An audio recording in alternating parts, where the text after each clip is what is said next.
আগে ভাগে যে মেয়েটাকে বিয়ে করবেন বলে দিবেন যে আমি কিন্তু তেড়া যুবক, আমি কিন্তু ওই মাহফিলে ওয়াদা করে আসছি, আমি 2 নম্বর কামাই করব না। ডাল ভাত খেয়ে থাকা লাগতে পারে, অনেক সময় ডালও থাকবে না, এমনও হতে পারে লবণ ভাত খেয়ে থাকা লাগতে পারে, মরিচ ভাত খেয়ে থাকা লাগতে পারে।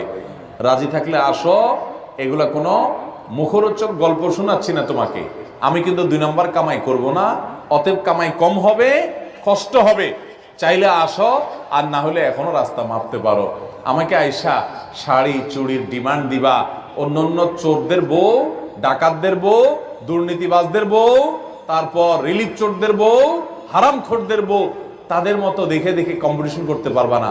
তুমি আমার বউ হতে হলে, হালাল খোরের বউ হতে হলে তুমি সকল লোভ ছেড়ে দিয়ে সততার উপরে থাকার নিয়ত করতে হবে, কষ্ট করে চলার নিয়ত করতে হবে। তবে যারা কষ্ট করে চলার নিয়ত করে, আল্লাহ তাআলা এদেরকে সবচেয়ে সুখে রাখেন, শুধু আখিরাতে না, দুনিয়াতেও।